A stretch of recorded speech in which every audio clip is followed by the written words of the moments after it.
Hello and thank you that you clicked on my video. This video was shot in the summer of 2024 and has been sitting on my hard drive ever since. Join me on part 1 of an astrophotography trip where I used the Netherlands' oldest architecture as an interesting foreground. Just me, my camera and a simple tripod. The first location of this trip was only a few minutes driving from the campsite where I stayed last summer.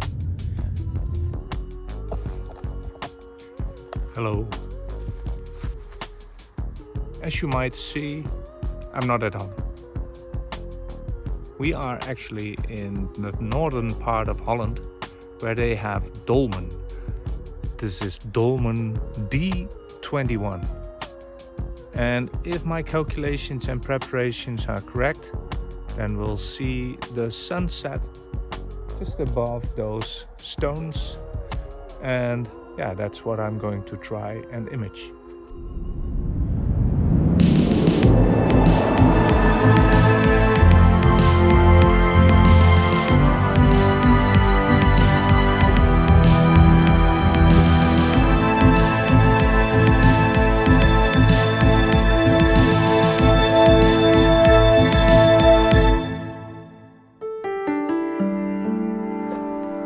So these are hunebedden, as they call them in Dutch. It's a megalithic tomb, about 5,000 years old, built by the funnel beaker culture.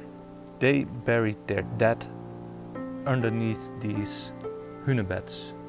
Actually, it was covered by a hill in the end, so it was waterproof. It was actually a architectural structure, you could say like that.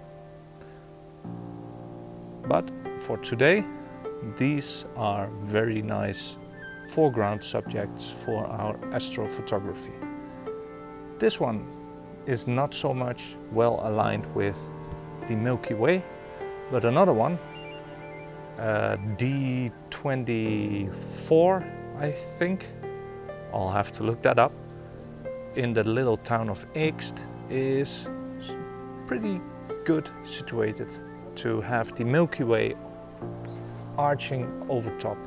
Well, not really arching, because in this season we get it straight through the zenith to the horizon. So no arch. Might be a good idea for another attempt later on in the year, but I'm on holiday here in this area now, so we'll have to do it with what we got. Let's finish this shoot. Let's try and see if this nice alignment is going to work out well enough for us. Let's set up the cameras.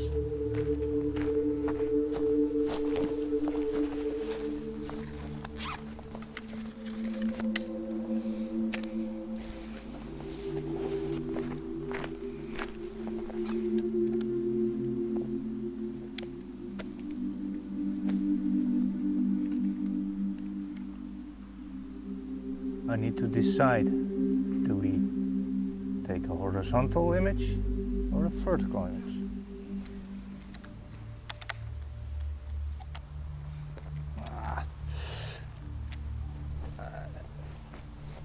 Little more distance. This is better.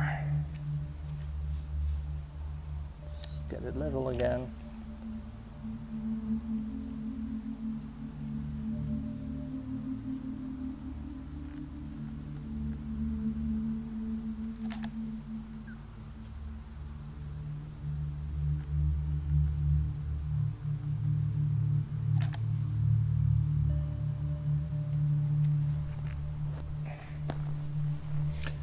I have no clue what I'm doing, so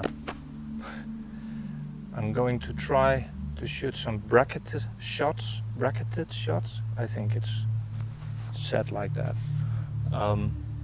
which means that I have darker, lighter and even more lighter shots, and then I hopefully can combine them together.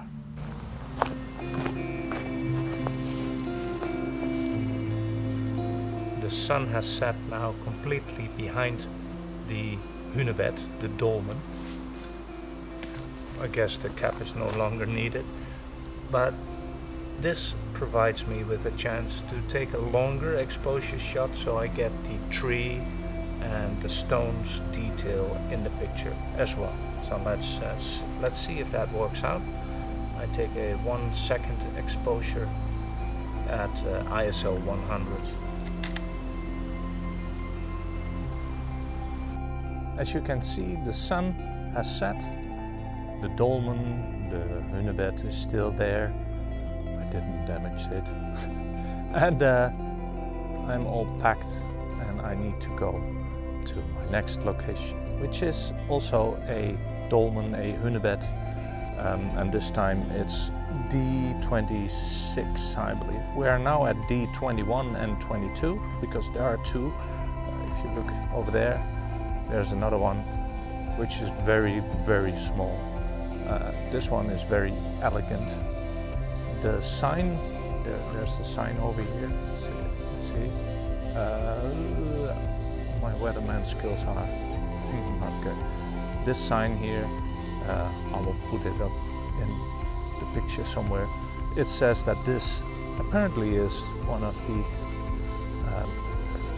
this one is apparently one of the nicest, but also one of the smallest dolmen in this area. So walking will shake the camera, so I'll stop recording and we'll see each other at the next location. Bye-bye. Before we end this video, you will obviously want to know the end result. So let's go into Photoshop and let's see how I combined all these different exposures into one final image. So let's go. This is the overexposed image, and this is one where the sky is better exposed. And if I then go and do some curves adjustments, then well, this is the curves adjustment that I did, then I can bring out the grass and stuff a bit better. And I don't want this adjustment to be applied to the entire image, so I created a layer mask. So now I have a combination of the two images. This is the exposure where you can see that the sun is there, but this is obviously completely underexposed for the grass and stuff. So again, here I do a little curves adjustments, in this case to bring out some details in the sky. And also here I don't want the entirety of this image to show up, so I also did a layer mask, and in this way, well, you already start to see a HDR kind of implementation. I did another curve adjustment, and I didn't want to do this on the entire image again, so again a layer mask was applied. So this is now only applying to the upper part of the sky. Then I copied the entire image into a new layer, and I did some camera raw filter things, such as making the vibrance and the clarity go up a bit. I added a bit of saturation to the image, so the before and after is clear. Then I did something else again. I made sure that the shadows and stuff were also heightened in brightness. But again, I didn't want this to show up in the entire image, as I would like the bottom part to remain a bit darker. So again, a layer mask is taking care of that. So now we get this image of a sun with a bit of a shadow in the foreground, but the treetop is lit nicely. But this was not good enough for me yet, so I did yet another edit. Here I added a bit of vignetting to give a little bit more of that shadow illusion, because this is obviously a bit of an illusion. But again, I didn't want that to be applied to the top of the image, so I did another layer mask.